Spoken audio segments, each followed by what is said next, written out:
Hello, I'm Ravi Vij from MyCancerHaven, and we are delighted to welcome you to our inaugural Expert Roundtable series, Guidelines in Action, Empowering Community Practice Clinicians in the Care of Patients with Multiple Myeloma. In today's program, we will discuss newly diagnosed disease. MyCancerHaven is a 501(c)(3) organization with a mission to support and empower patients, caregivers, and healthcare professionals and healthcare organizations using dedicated innovative solutions tailored to unique challenges of cancer care. The goal of this expert roundtable series is to focus on practical applications of available evidence for the care of patients with multiple myeloma. To do this, we have brought together an amazing panel of experts whom I'd like to welcome today and thank them for taking time out of their busy schedules to sit down and have this discussion today. Please welcome Dr. Melissa Alsina from Moffitt Cancer Center in Tampa, Florida. Hi, Melissa. Hi, thank you for the invitation. Nice to be here. Dr. Prashant Kapoor from the Mayo Clinic in Rochester, Minnesota. Hello. Dr. Shyam Malakondi from Memorial Sloan Kettering in New York. Hey, thank you so much for inviting me. Ajay Nuka from the Winship Cancer Institute at Emory University in Atlanta. Thanks, Ravi. Great to be here. And Dr. Sasha Tushman from the University of North Carolina School of Medicine in Chapel Hill, North Carolina. Morning. Thanks for having me. Thank you, for everybody, for joining. This program is made possible by a generous, unrestricted grant from Sanofi and Janssen Pharmaceuticals, and program support and development has been supported by Cancer Communicator, LLC. Today, we will focus on patients with newly diagnosed myeloma. We've had a lot of movement here, so it is going to be an exciting discussion. Our program today will be in 3 parts: new data in the upfront setting, then practical aspects of care of patients, and then looking forward to the future. Let's talk about what is new. Obviously, over the last few years, we've seen the advent of quadruplet therapy in patients who are transplant eligible. And we have seen the Perseus study that was a phase 3 study. We've now seen 3 major presentations in the non-transplant eligible patient population with quads: the IMRA study and the BENEFIT study presented at the ASCO meeting in 2024, and most recently at the IMS meeting, the Cepheus study. We have also had presentations on alternative 4-drug regimens that include carfilzomib in the frontline setting. So based on this data, in transplant-eligible patients, is there anybody who should not receive a quad? So I'm going to call on you, Prashant, to get the discussion started, and let's see how our panel feels about this new era of quad therapy. So thank you, Ravi, for having me over. This is a very interesting question.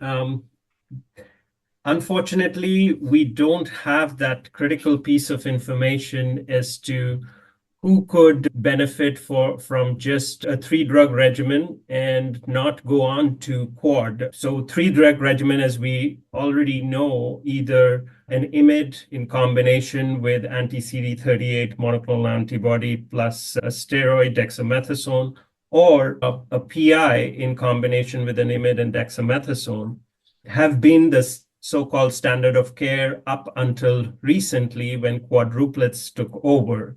But there was a head-on challenge in terms of the quadruplets being compared to triplets. What we don't know is whether to a triplet sequentially a 4th drug can be added. Interestingly, there is an ongoing study that is going on called the EQUATE trial. It is an Eastern Cooperative Oncology Group national study that allows patients to start on a triplet regimen as long as they do not go to transplant or defer transplant, but they get daratumumab in combination with lenalidomide and dexamethasone for 9 cycles.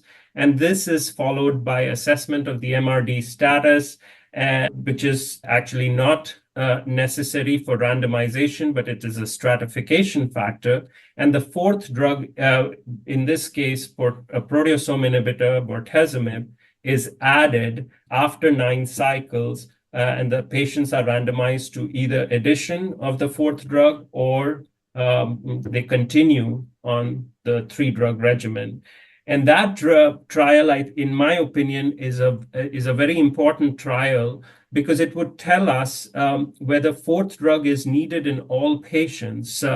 Right now, it is either or. In terms of the trial results, we have quadruplet versus triplet up front, and followed by transplant or a non-transplant based paradigm. But eventually, the main critical piece of information is still missing that you asked for. And that is something I think only studies would tell over time. Thank you. So obviously, yes, we don't have a sequential study, but as far as today goes, Ajay, do you use a triplet in anybody for transplant eligible today? So this is a great question. For a transplant eligible patient, Ravi, so clearly these are the patients who have good outcome functions, good performance status. So we call them as a transplant eligible patients. Rarely, I can't think of a unique patient that I would use a triplet on. Like my initial goal would be to start a quadruplet on everyone. And if somebody could not tolerate it, they will declare by themselves, which is very different than the transplant ineligible patients. That opens up a whole lot of a new conversation. But Yeah, clearly, for the perspective of transplant eligible patients, absolutely. So these are all the patients that needed a quadruplets, as we'd seen, that would help benefit the depth of the response. So any of our other panel members have anything to add in terms of any patients that they would not use a quadruplet for transplant eligible patients today? Seems like perhaps a consensus. So I'm going to now call on Sham. So as part of the quadruplets in a transplant eligible cohort, do you use a carfilzomib based quadruplet ever? So I guess my default would be a Velcade-based quadruplet, to be honest. So it's a CD38 antibody with RVD. The circumstances where I have occasionally used carfilzomib as part of the quadruplet induction in newly diagnosed multiple myeloma, I would say, is people with pre-existing neuropathy, for instance. Other reasons not to have Velcade treatments, mostly neuropathy or severe disease, risk of neuropathy. On occasion, I will confess I've used CAR in patients with very high burden of disease, very high risk disease, where I'd like to see faster response time, but that's, I would say, uncommon in my practice. That said, the data might probably suggest that they're both equivalent to carfilzomib or Velcade in the newly diagnosed myeloma setting with albeit different side effect profiles. So I think I can imagine why some physicians and patients might choose to use carfilzomib over Velcade, bortezomib in this setting. Sasha, do you use much carfilzomib in your transplant eligible patients? I don't, virtually never. So I do think, historical data showing that maybe we get better depths of remission with carfilzomib-based regimens are interesting, but we have that very nice endurance study, which looked at RVD versus KRD and really didn't show a difference in patients who went to transplant. And so, of course, we don't know how adding CD38 to those regimens if that could make a difference. But in general, no, I stick with the bortezomib-based regimens for newly diagnosed transplant candidates. Melissa? Yeah, I mean, I agree with everyone, particularly because, that combination with Kyprolis in a quadruplet is not approved, right? So it's hard to get insurance approval, especially in the community. So I think, to me, standard of care is DRVD, and that's what I try for every patient. And if I see that the patient, for example, is not having an optimal response after a couple of cycles, or it's a high-risk patient, that I would be quick to switch to Kyprolis. But I think for now, even though the data with quadruplet with Kyprolis looks a little bit better in terms of depth of response, I think we don't have enough evidence to say, okay, this is better than DRVD. Anyone of our panel members has anything else to add on the carfilzomib discussion for frontline transplant eligible? No. Okay, so we're going to move on now to the transplant ineligible, which is data that is new and emerging. So we've used obviously 3-drug regimens historically, and some, I guess, even use a 2-drug regimen. in very old, frail patients. So now we are seeing two different phase 3 studies, the IMROZ study and the Cepheus study, having introduced quadruplets and shown them to be better in terms of both depth of response and progression-free survival. So Sasha, how do you intend to incorporate quadruplets in your practice for transplant ineligible, or some would say also expanding it to patients not going to go to transplant? Yeah, so I think this is a great question, and I would actually say that I'm probably not going to incorporate this much, and I think that's because the study, I think, misleads us a little bit in terms of the patients that were actually tested and how this can be generalized to routine care. And what I mean by that is that when we often think of non-transplant patients, we think of older, more frail patients, which is true. But if we look at the eligibility criteria for IMROZ, for Cepheus, for these other non-transplant studies, a lot of patients on IMROZ, for example, qualified based on age greater than 65. So they were ineligible for transplant in Europe because their age was greater than 65, which we know that there are many 65, 66, even 70-year-old patients here in the United States who are very fit and have good functional status and are excellent candidates for transplant. So here in the US, we would transplant them. In Europe, they could have gone on IMROZ. And then if we look at the actual regimen, IMROZ, for example, used twice-weekly bortezomib, which a lot of our older frail patients don't tolerate. Full-dose lenalidomide, also generally not tolerated in older frail adults. And so I think the generalizability of studies like Cepheus and IMROZ to our non-transplant candidates is somewhat limited when we think about who those patients really are in the United States, which is really older, frail adults with comorbidities who truly cannot go for transplant because of those comorbidities, not strictly because their age is greater than 65.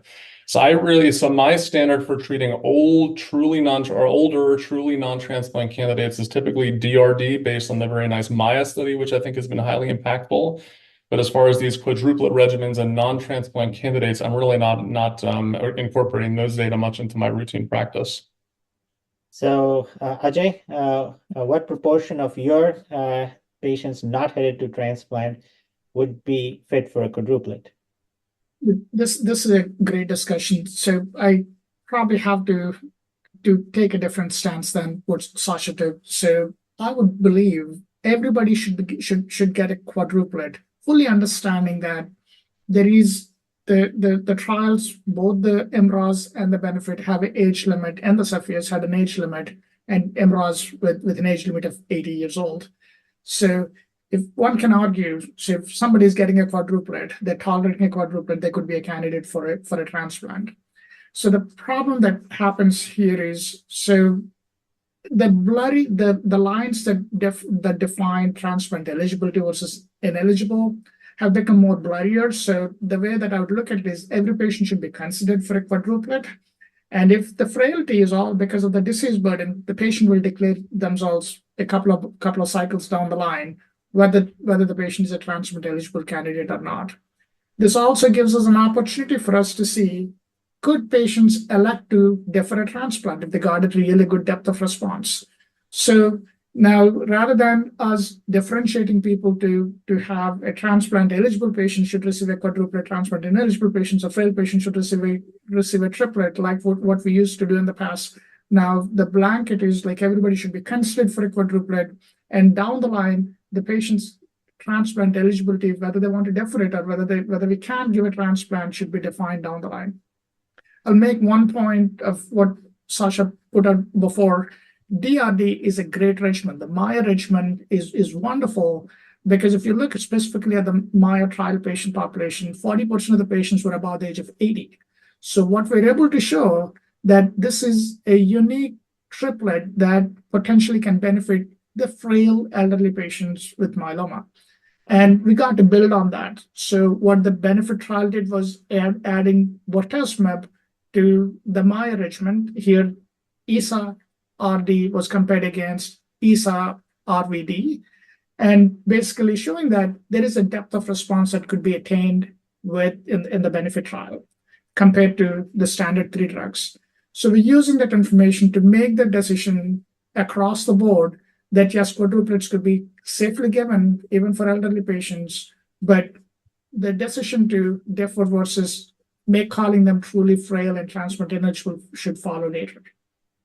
So obviously a diversity of opinions from perhaps a minority to perhaps a majority of the transplant eligible patients getting a quadruplet. What about Sham? What about your practice? What proportion do you think going to be eligible for a quadruplet? So if I, followed Sasha and Ajay's discussion, I think there's not much debate that transplant eligible patients should get a quadruplet.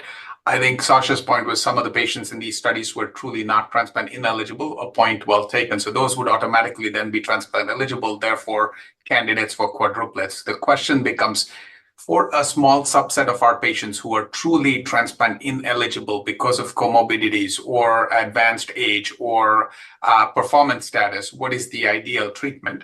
And to me, I think of all the studies, probably the one that's most interesting to me actually is the BENEFIT trial, which looks at a Maya-like regimen, in this case, isatuximab RD versus a quadruplet. So really ask the question, what is the added benefit of adding Velcade in this population? And there's definitely an impact on MRD. Patients who get the quadruplets have much deeper MRD. But at the time that this is reported, that is still short, which is only about 2 years of median follow-up, I'm not quite as impressed with the progression-free survival differences. That may increase further as time goes on. And it definitely comes with the price. Even with weekly dosing of bortezomib, which is what was used in the BENEFIT study, there's still a fair amount of neuropathy that is concerning to me. So I would say for truly transplant ineligible patients who are, older, have comorbidities, it's a reasonable approach to start with a triplet like CD38 antibody plus lenalidomide and dexamethasone. But I also agree with Ajay that the default position for most patients today is quadruplets, regardless of their transplant eligibility status. I think frailty, age, comorbidities may drive us to start with 3 drugs, which is a perfectly acceptable choice in these settings, which has a long track record of high efficacy from Maya, now from BENEFIT. And then the last point I would make in this setting is, in the transplant ineligible setting, if I start with bortezomib, I would have a relatively low threshold to dose reduce or stop it for any neuropathy, because I think severe neuropathy is one that can be very challenging for all patients, but particularly patients who already start with comorbidities or are older, etc. So I think I'd have a very low threshold to say, let's stop the bortezomib if there's neuropathy and not wait for significant grade 2 or higher neuropathy to set in. Alyssa, what is your view on this subject, the non-transplant eligible? Yeah, very, very complicated subject. I try to stay away from saying this is how I'm going to treat every transplant eligible patient or every transplant ineligible patient. I think we have to look at the patient that we have in front of us, think about what the goal of therapy is, and try to do whatever we can to get there, right? So when I see a patient, I'm thinking I want to get this patient to MRD negativity. I'm not really thinking about, is this patient transplant eligible or not? I want to give the patient the best treatment I can do, as induction. And we know that would be a quadruplet to get us to that deep response. So if I see a frail patient or so-called transplant ineligible, that I feel the patient can tolerate the Velcade, or the patient, for example, has some high-risk features like high-risk disease, I would start with a quadruplet. But obviously, when we see a frail patient, we do not do 25 milligrams of Revlimid. We do not do Velcade twice a week, right? We adjust those doses to give it in a way that the patient can actually tolerate. So it's not like we're going to treat every patient like the trial said. So to me, it depends on, how is the patient that I have in front of me, keeping in mind that my goal would be to try to get the patient to MRD negativity. And I think many patients now are, like AJ mentioned, deferring transplant, if they get to that deep response, even if they're transplant eligible. And I don't think I think that is fine. I feel comfortable with that. As we know, that the termination study was supportive of that, even though the study was not designed to look at that. If patients got to MRD negativity, they really did not show additional benefit from transplant. And then the last point I want to make is that, we don't have to be set with whatever regimen we start, right? We can see how the patient is responding and do this sequential management, right? We can either start with 3 drugs. I would do that in a patient that is not high risk. And then if after 2 cycles, I'm not in PR yet, then I would add my 4th drug. And the opposite is true, right? I can also start with the 4th drug, like I think AJ does. And if he sees toxicity, he backs up. So it seems like you can have the Ajay approach of going with 4 and withdraw if need be, or Sham's approach of going with 3, add the 4th if need be. tailored based on patient features, frailty, and sometimes even based on a risk profile. So before we move on to the next question quickly, do you have anything to add, Prashant? I would agree with everything that has been said. It is important to make that decision on the basis of how the patient is doing and the patient in front of you. One important point that I think I took away from these studies was specifically IMROS, was that the patient population between 75 to 80 years of age, which in my practice are traditionally considered transplant ineligible. I understand there are institutions that take patients to transplant even if their age is beyond 75.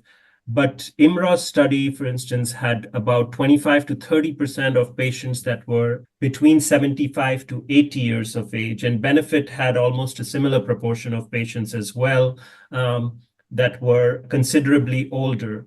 But beyond the age of 80, these didn't include patients. And so it is important to understand if we have an 82-year-old person, I would not be giving that person a quadruplet. I don't have data to support that. That patient would be considered, I guess, at most transplant centers, a transplant ineligible patient.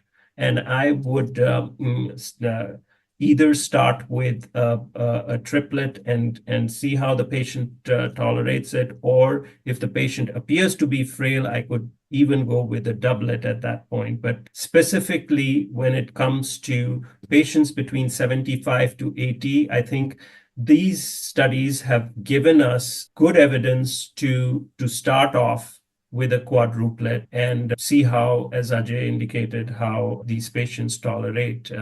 And once in a while, they could still be transplant eligible patient, but I think that those are the patient groups that are typically not given a 4-drug regimen or were never given 4-drug regimen in the past.